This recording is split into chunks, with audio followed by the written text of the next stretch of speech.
Hi hello welcome to tree media. నమస్కారం నమస్తే రాహుల్ గారు. అండి. రాబిన్ హుడ్ హిటాఫట్టా. రాబిన్ హుడ్ సమ్మర్ రేస్లో వచ్చిన సినిమాల్లో మైత్రి మూవీ మేకర్స్ రిలీజ్ చేసిన బా కొంచెం అందంగా తీర్చిదిద్దిన సినిమా అనొచ్చు. వన్ టైం వాచ్ ఇది కూడా. అంటే రాబిన్ హుడ్ అంటే ఏంటి? అవసరం కోసం ఎవరైనా అవసరంలో ఉన్న వాళ్ళకి దొంగతనాలు చేసి ఇచ్చే వాళ్ళని రాబిన్ హుడ్ అంటారు. అదే ఆయన పేరుతో ఉండేది అనమాట. కిక్ తరహాలో రవితేజ గారు నటించిన కిక్ తరహాలో అనిపించే లాగా ఉన్నా కూడా అదే థీమ్ని అనుసరించలేదు. థీమ్ వేరే, ఈయన దొంగతనం ఒకటే. కానీ డైరెక్టర్ మొదలు పెట్టడమే హీరో ఎందుకు దొంగగా మారాడనే దాంతో మొదలుపెట్టి ఎండింగ్ పార్ట్ 2 అని చెప్పి హింట్ ఇచ్చేస్తారు అనమాట. పార్ట్ 2 ఉంది యాక్చువల్గా. సో అసలు ఎందుకు ఈయన దొంగగా మారాడు అనేది మన థియేటర్లో చూడాల్సింది. శ్రీలీల గారి క్యారెక్టర్ ఏంటి, సుబలేష్ సుధాకర్ గారు ఎవరు, అండ్ విలన్ ప్లేస్ కి విలన్ ఎందుకు శ్రీలీలని కిడ్నాప్ చేశాడు, హీరో వెళ్ళి శ్రీలీలని ఎలా కాపాడాడు, డేవిడ్ వార్నర్ క్యారెక్టర్ ఏంటి, ఇవి మాట్లాడుకోవాలనుకుంటే ఇప్పుడు నేను ఎట్లాగో జనరల్ గా స్టోరీ నేను చెప్పను. బట్ ఏంటంటే ఆయన ఫస్ట్ హాఫ్ అంతా కూడా కామెడీ యాంగిల్తో వెళ్ళిపోతుందమ్మా.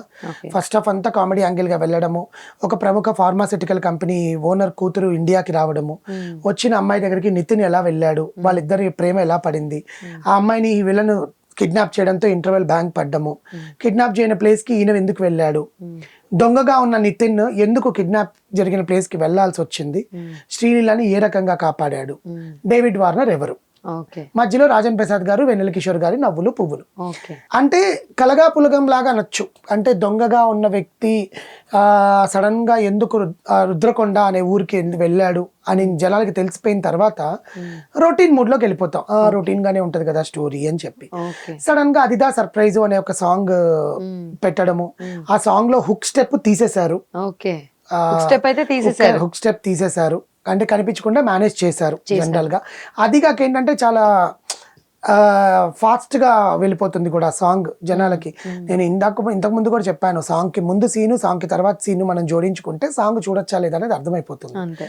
సో సాంగ్ చాలా ఫాస్ట్ గా మూవ్ అవ్వడం, అది కొంచెం ఉపశమనం కలుగుతుంది ఆ సాంగ్. జీవి ప్రకాష్ కుమార్ గారు మ్యూజిక్ చాలా బాగా ఇచ్చాడు. కొన్ని సాంగ్స్ బాగున్నాయి.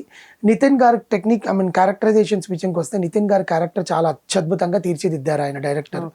బాగున్నాడు, ఆ క్యారెక్టర్ లో ఇంటెన్సిటీ ఉంది.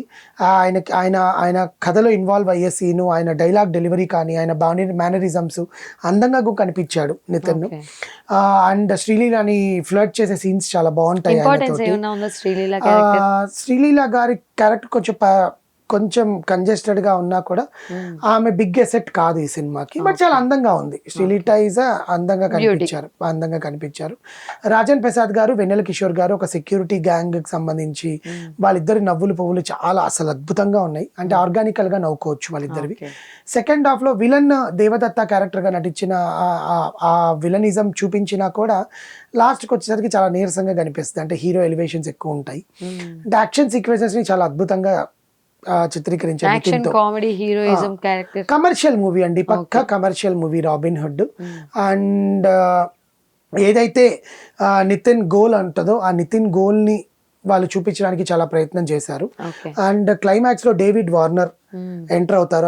ఆయన ఉండే సమయం చాలా తక్కువైనా కూడా ఆయన ఉన్న 10 నిమిషాలు చాలా ఇంపార్టెన్స్ వచ్చింది. అసలు థియేటర్ లో చాలా విజిల్స్ వచ్చాయి.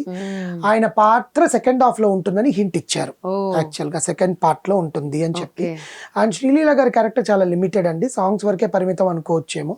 కానీ వాళ్ళిద్దరి మధ్య నుండి లవ్ ట్రాక్, శ్రీలీలని ఫ్లర్ట్ చేసే సీన్, అసలు దొంగగా ఉన్న అతను సెక్యూరిటీ గార్డ్ గా ఎందుకు వెళ్ళాడు, ఒక బౌన్సర్ గా ఎందుకు వెళ్ళాడు శ్రీలీలకి అని కథని వెంకీ కుటుంబల చాలా ఫ్లోలో చెప్పుకుంటూ వచ్చారు. కానీ కొన్ని సీన్స్ మనకు భీష్మ సినిమాలో ఉన్నట్టుగా కనిపిస్తాయి.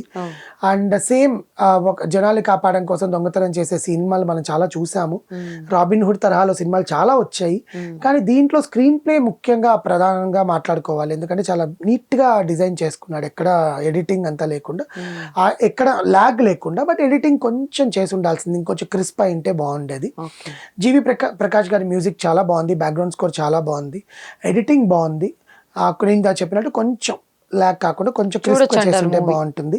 ప్రొడక్షన్ వాల్యూస్ మైత్రి మూవీ మేకర్స్ మనకు తెలిసిందే, రవిశంకర్ గారు, నవీన్ గారు అత్యద్భుతంగా తెరకెక్కించారు. చాలా అందంగా తీర్చిదిద్దారండి. దీని రేటింగ్ కూడా నేను 3 ఇస్తాను. చూడొచ్చు అంటారు, చూడొచ్చు. It's one time watch. మరీ అంత బోర్ కొట్టదు, ఏమీ లేదు. But it's one time watch. People can go and enjoy the movie. సమ్మర్లో ఎలా చెప్పినట్టు 2 సినిమాలు బాగా హిట్ అయ్యాయి. ఉగాదికి యుగాది సందర్భంగా వచ్చిన సినిమాలు చాలా జనాలని ఆదరణ పొందాయి. అండ్ ప్రొడ్యూసర్లకి వాళ్ళు డబ్బులు మిగులుస్తాయి.